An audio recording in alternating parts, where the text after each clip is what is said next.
نوح علیہ السلام کئی صدیوں کے بعد آئے ہیں آدم علیہ السلام کے. ان کے دور میں بھی اللہ کے وجود کا انکار کسی نے نہیں کیا. ان کے دور میں شرک تو پھیلا ہے, شرک کہ اللہ نے اختیارات دے دیے ہیں دوسروں کو بھی. جیسے اللہ نے بغیر کسی لاجک کے بس مٹی سے پتلا بنایا آدم کا, اور ان کی پسلی سے اما ہوا کو نکالا, کن ہو جا, اور وہ ہو گئے. تو جیسے اللہ کو اس قسم کے اختیارات ہیں کہ وہ کر لیتا ہے بغیر کسی لاجک کے بھی, تو نوح علیہ السلام کے دور میں پہلی مرتبہ یہ شرک ہوا کہ اللہ نے دوسروں کو بھی یہ اختیارات دے دیے ہیں کہ وہ بھی جب چاہیں اپنی مرضی سے کچھ کر سکتے ہیں بغیر کسی. تو میں یہ عرض کر رہا تھا کہ نوح علیہ السلام وہ پہلے پیغمبر ہیں جو مشرکوں کی ہدایت کے لیے بھیجے گئے ہیں, سمجھ رہے ہیں. تو اس وقت شرک کون سا شروع ہوا؟ انہوں نے یہ کہا کہ جیسے آدم علیہ السلام کو بس اللہ نے بنایا, کوئی اس کی لاجک نہیں ہے, تو اللہ تعالیٰ نے دوسری بھی کچھ مخلوق ہیں جن کو اللہ نے یہ اختیار دیا ہے کہ وہ اللہ کے اختیار دینے سے جو چاہیں اپنی مرضی سے کر سکتے ہیں. سمجھ رہے ہو؟ تو یہ یعنی کب شروع ہوا یہ والا شرک؟ نوح علیہ السلام کے دور میں. اور اس میں دو چیزیں بڑی عجیب تھیں. ایک یہ کہ انہوں نے یہ نہیں کہا کہ اللہ نے ان فلاں فلاں کو تمام اختیارات دے دیے ہیں, بلکہ اس والے کو اللہ نے بارش کا اختیار دیا, اس والے بت کو اللہ نے ود, سوا, یغوث, یعوق, نصر, یہ 5 بت تھے مشہور. تو کیا کہتے تھے؟ اس کو اللہ نے بارش کا اختیار دیا کہ یہ اپنی مرضی سے جب چاہے گا بارش برسا سکتا, باقی چیزوں میں یہ دخل اندازی نہیں کر سکتا. یعنی اگر بادل نہیں بھی ہیں, کوئی محکمہ موسمیات والے کہہ رہے ہیں کہ کوئی امکان نہیں ہے, لیکن یہ شو کرے گا اور بادل آ جائیں گے.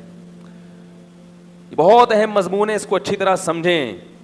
اور جو شارٹ کلپ بنا کے فتنہ اور فساد پھیلا رہے ہیں نا, وہ پورے میری اس مضمون کو شائع کریں, پھر اس کا جواب دیں مجھے.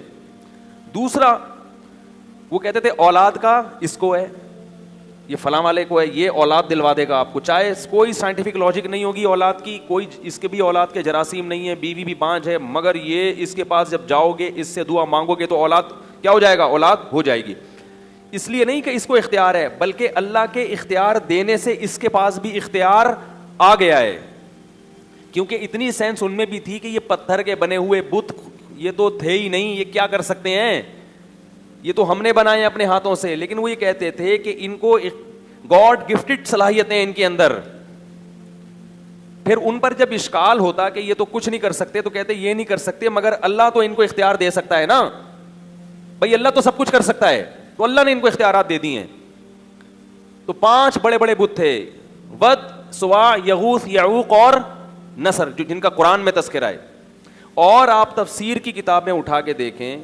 اب سوال پیدا ہوتا ہے کہ ان مسٹنڈوں کو, یہ جو بت ہیں ان کو میں مسٹنڈا کہہ رہا ہوں, ان بتوں کو, ان مسٹنڈوں کو کیوں دیے اللہ نے؟ اگر دینے ہی تھے تو آپ کو دیتا, ان کو دیتا, یہ بتوں کو کیوں دیے؟ تو کہتے تھے اصل میں یہ بڑے بڑے بزرگوں کی مورتیاں ہیں, تو ان بزرگوں سے خوش ہو کے اللہ نے ان بزرگوں کو دیے ہیں.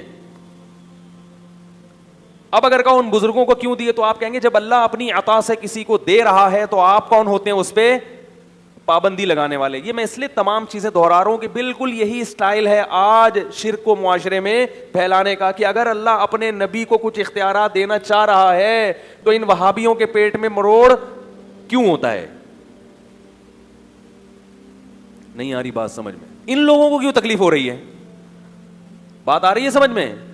پبلک کو کیوں؟ جب اللہ اپنے محبوب, اپنے حبیب سید الانبیاء, یا ان کو اگر اللہ اپنے اختیار سے اختیارات دے رہا ہے تو لوگوں کو اس پہ اشکال کیوں ہو رہا ہے؟ بات آئی سمجھ میں؟ تو نوح علیہ السلام اسی شرک کی نفی کے لیے دنیا میں آئے تھے کہ اللہ جس سے خوش ہوتا ہے اسے جنت تو دیتا ہے, اسے دنیا میں اعلیٰ مقام تو دیتا ہے, اسے لوگوں کا مقتدا اور رہبر تو بناتا ہے, اسے نیک صالح اولاد تو دیتا ہے, مگر اپنے اختیارات میں اس کو شرکت نہیں دیتا. یہی تو شرک ہے جس کی نفی الحم سے لے کے والناس تک قرآن میں ہے کہ اللہ کسی کو ایسا پروٹوکول نہیں دیتا, اور اسی کو اللہ نے اپنے ساتھ الوہیت میں شرک قرار دیا, معبودیت میں, کہ مجھے میرے جیسا معبود کیوں تراش لیا تم نے, حالانکہ وہ مانتے تھے کہ یہ اللہ جیسے نہیں ہے. ہندو بھی ان بتوں کو ویسا بھگوان نہیں سمجھتے جیسا وہ آسمان پہ بیٹھے ہوئے خدا کو بھگوان کہتے ہیں، یہ ویسا نہیں ہے، لیکن اس نے ان کو کیا دیے ہوئے ہیں؟ اختیار دیے ہوئے ہیں. بات آ رہی ہے سمجھ میں؟ تو اللہ نے کسی کو بھی اسباب سے ہٹ کے کسی بھی قسم کا کوئی بھی اختیار، بولو بھائی، نہیں دیا. اسی شرک کی نفی کے لیے قرآن آیا ہے اور انبیاء آئے ہیں. تو نوح علیہ السلام کی قوم نے بزرگوں کے مرنے کے بعد ان کی مورتیاں بنا لی. بولا کہ چونکہ اللہ ان بزرگوں سے خوش تھا تو ان کی مورتیوں کے سامنے جھکو گے، ان سے مرادیں مانگو گے تو یہ اللہ کی عطا سے ہمیں دیں گے، خود نہیں دیں گے، اللہ کی عطا سے. اللہ نے ان کو اختیار دیا تو یہ ہمیں کیا دیں گے؟ اس اختیار سے ہمیں دیں گے. اب اس پر ایک اشکال ہوتا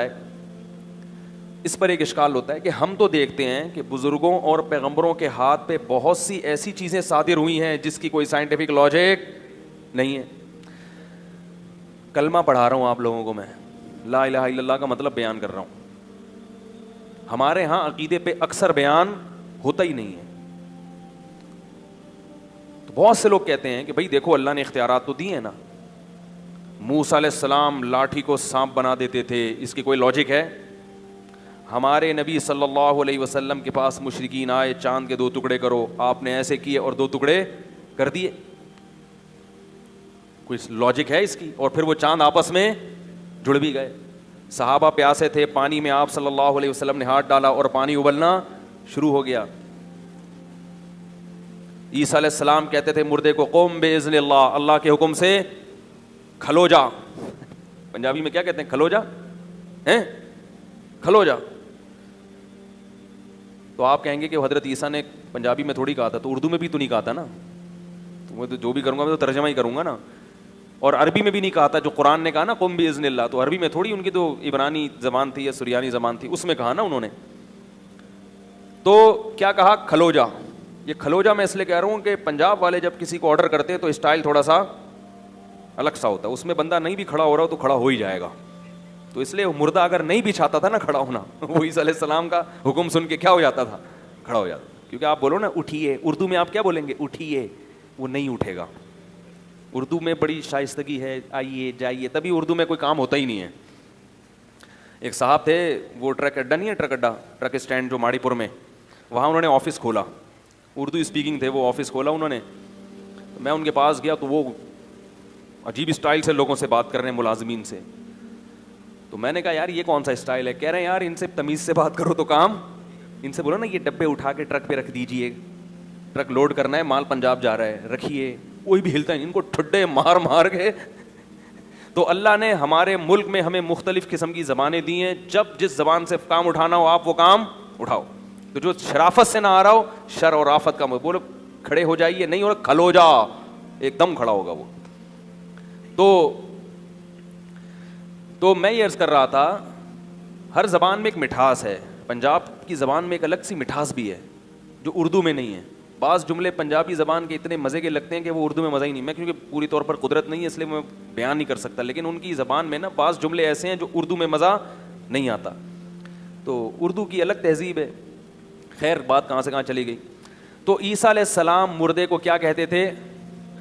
قم باذن اللہ، اللہ کے حکم سے کھڑا ہو جا. تو کہتے ہیں دیکھو اللہ کی عطا سے حضرت عیسیٰ بھی مردوں کو زندہ کر رہے ہیں، ہمارے نبی بھی اللہ کی عطا سے چاند کے 2 ٹکڑے کر رہے ہیں. تو جو نبی اللہ کی عطا سے چاند کے 2 ٹکڑے کر سکتا ہے، جو نبی اللہ کی عطا سے مردوں کو زندہ کر سکتا ہے، اس نبی کو اگر ہم یہاں سے بیٹھ کے پکاریں کہ ہماری حاجت سن لیں تو وہ اللہ کی عطا سے سن بھی سکتا ہے، اور وہ نبی اللہ کی عطا سے ہماری وہ حاجت پوری کر بھی سکتے ہیں. یہی بات سمجھ میں.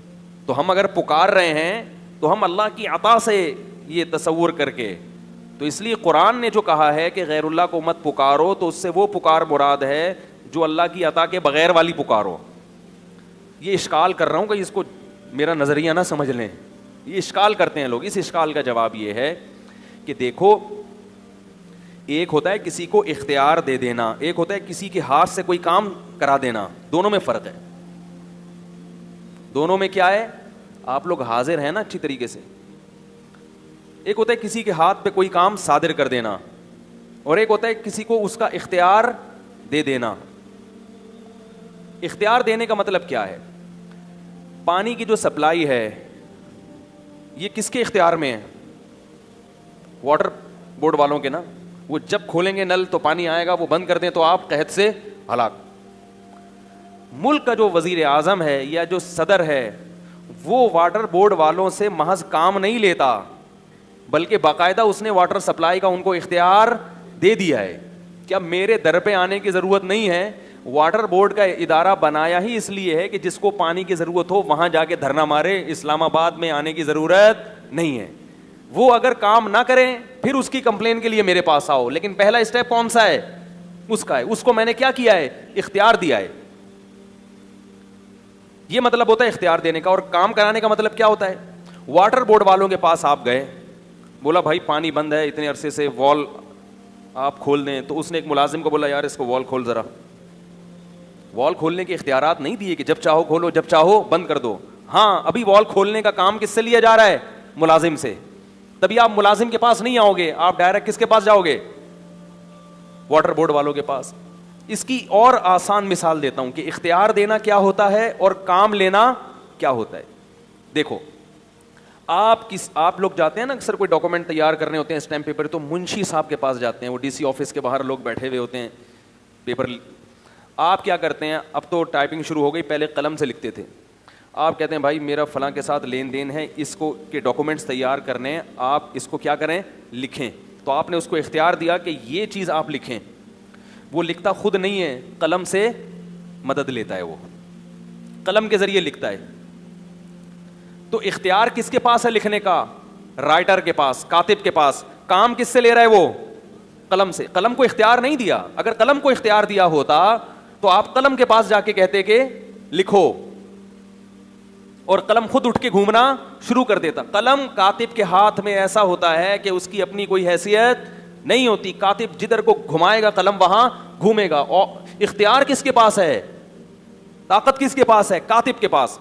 تو یاد رکھو پیغمبروں کے جتنے معجزے ہیں اس میں کسی بھی کام کا پیغمبر کو اختیار نہیں دیا جاتا. پیغمبر کی انگلی سے, پیغمبر کے ہاتھ سے کام لیا جاتا ہے. کام کرنے والا کون ہوتا ہے؟ اللہ. اور 100% اختیار کس کے پاس ہوتا ہے؟ اللہ کے پاس ہوتا ہے. جب مشرکین ہمارے نبی کے پاس آئے کہ چاند کے 2 ٹکڑے کریں, تو اللہ نے ہمارے نبی کو وحی کی کہ آپ اشارہ کریں ٹکڑے میں کر دوں گا. یہی وجہ ہے کہ جب بھی مشرکین آ کے مطالبہ کرتے تھے معجزے کا, تو نبی ہر دفعہ ان کا مطالبہ پورا نہیں کرتے تھے, بلکہ کہتے تھے کہ میں یہ کام نہیں کر سکتا. جب اللہ نے کر دیا تو کر دیا, جب نہیں کیا تو آپ نے کیا فرمایا؟ نہیں.